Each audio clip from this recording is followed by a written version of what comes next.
Milane e dintorni. Dove c'è un bambino, c'è un'intera società, con Francesca Corbella. Buonasera a tutti, bentrovati. Oggi parliamo di tic, quei movimenti involontari, spesso brevissimi, quelle piccole vocalizzazioni come, non so, il sobbalzo del capo, un grugnito, uno strizzare l'occhio, eccetera, no? Che in genere non hanno un significato sociale.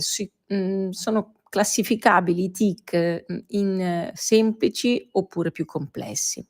I tic motori semplici comprendono le smorfie del viso, movimenti del collo, colpi di tosse, ammiccamenti, mentre i tic vocali semplici includono raschiarsi la gola, sbuffare, tirar su col naso, appunto una specie di sorta di grugnito.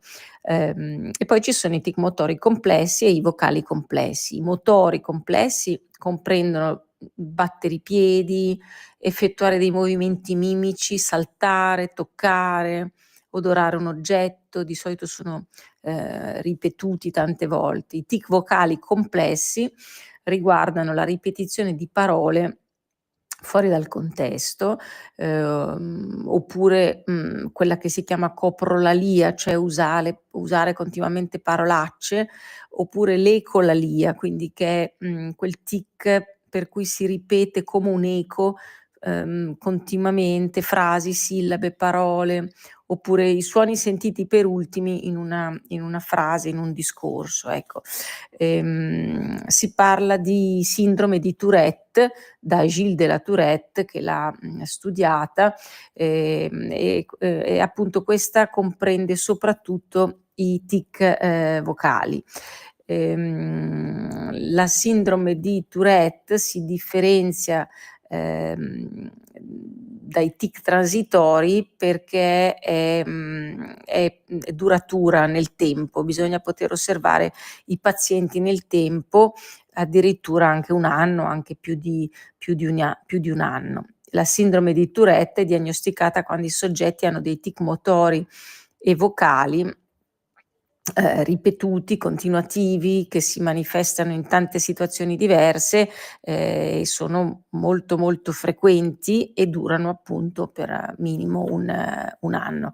I tic, abbiamo visto, variano molto in gravità, sono frequenti tra i bambini, molto dei quali non vengono nemmeno valutati o diagnosticati, ma sono un campanello di allarme. La sindrome di Tourette, che è quella più grave, si verifica in 3/8 casi su 1000 bambini, ecco, tanto per dare dei numeri, e con un rapporto maschi-femmine di 3:1, cioè sono molto più frequenti, 3 volte più frequenti nei maschi che non nelle femmine. Cominciano prima dei 18 anni, in genere a un'età compresa tra i 4 e i 6 anni, aumentano in gravità fino a un picco che si manifesta intorno ai 10, 12 anni di età e poi diminuiscono durante l'adolescenza.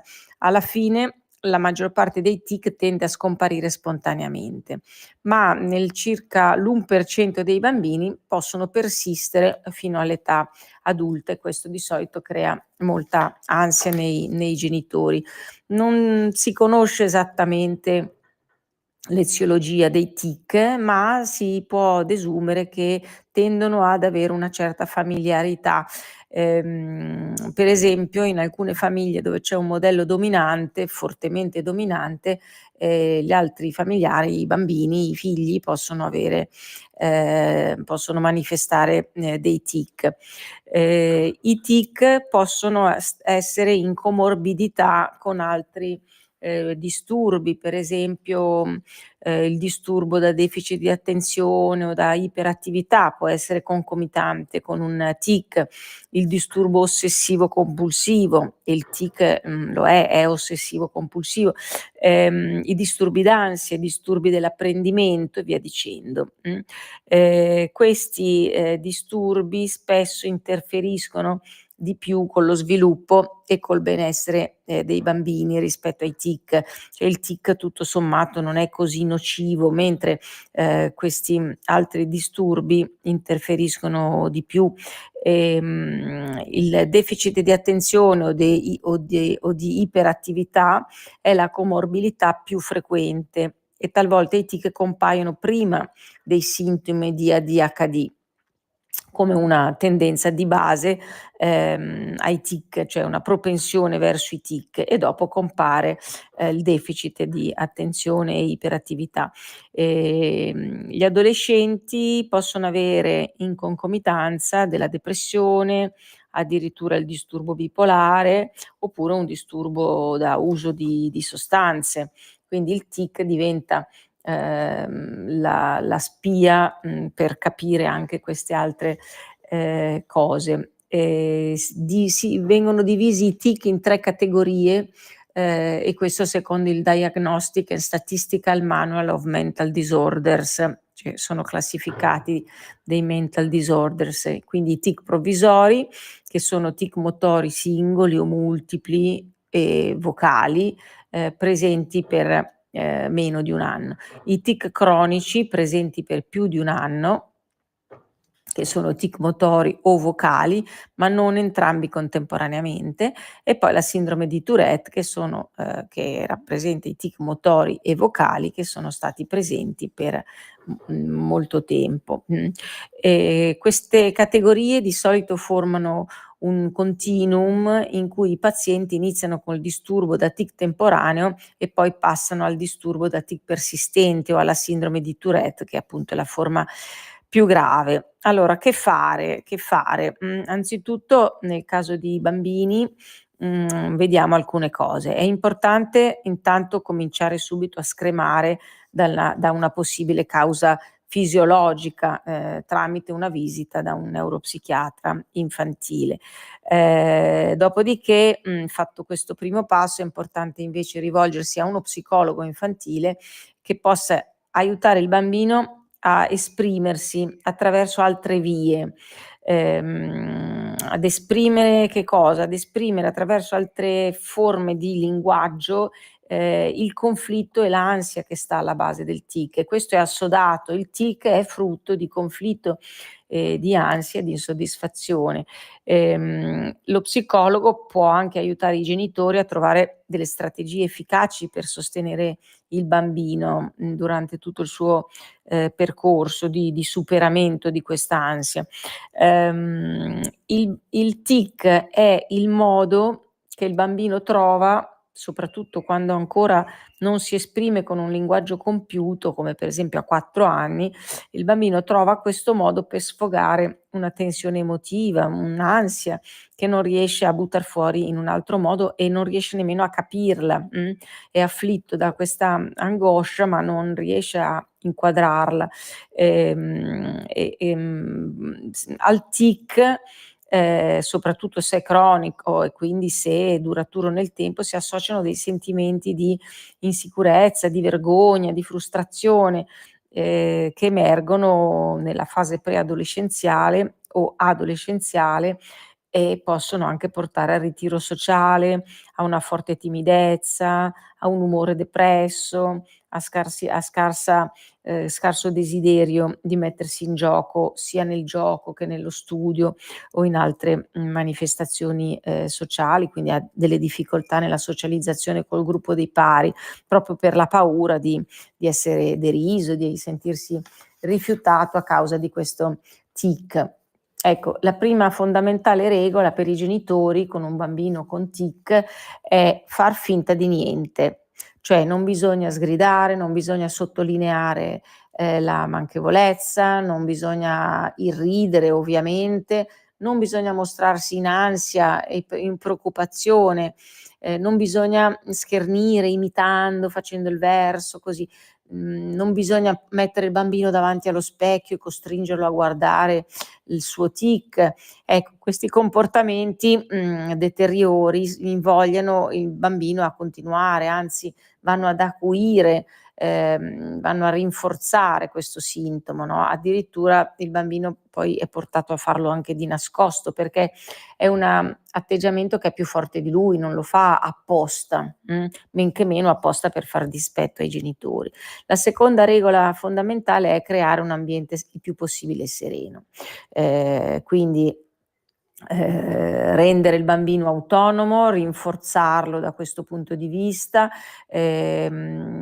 dargli dei piccoli compiti che può fare, che sono alla sua altezza, che sono adatti alla sua età, mangiare da solo, dormire da solo, lavarsi, vestirsi, eccetera, aiutare la mamma in casa, dargli delle piccole mansioni per riordinare i propri giocattoli, oppure preparare la cartella per la scuola. Ecco, non sostituirsi mai a lui facendo le cose al posto suo, perché il messaggio che gli arriva è: "Non sei capace, lo faccio io perché tu non sei in grado". Quindi non bisogna svalutarlo in questa maniera e nemmeno iperproteggerlo pensando che sia malato, anzi bisogna mostrarsi sicuri. I bambini ricordiamoci sempre che imparano per imitazione, quindi se siamo ansiosi verso qualcosa, loro si sentiranno in pericolo e diventeranno ansiosi. Se siamo in iperprotezione, lui si sentirà ancora più debole. Quindi invece bisogna avere il coraggio di lasciarlo libero di sperimentare, di esplorare il mondo, senza continuamente dirgli: "Stai attento a questo, guarda che ti fai male, tanto non ci riesci, te lo faccio io che tu non lo sai fare, copriti che fa freddo, pulisciti bene, ah ti sei fatto male", eccetera, no? Tutto ciò crea veramente un ambiente estremamente ansiogeno e terrificante, attento ai germi, non ti appoggiare nel bagno, lavati le mani 100 volte, ah quel cibo non va bene, ti può fare male. Ecco, tutto questi atteggiamenti di iperprotezione, ansiogena vanno a favorire ulteriormente il nostro la manifestazione del nostro tic. Ecco, che cosa bisogna fare allora? Bisogna, incoraggiare il bambino a superare proprio ciò che teme di più, quindi in questo caso la sua fragilità, il suo tic. Bisogna premiare con le parole i suoi sforzi, le sue conquiste, bisogna farlo sentire importante, soprattutto competente, capace. Bisogna spiegargli le cose, bisogna spiegargli le regole e i divieti in modo chiaro, semplice, ma mai esagerare rincarando,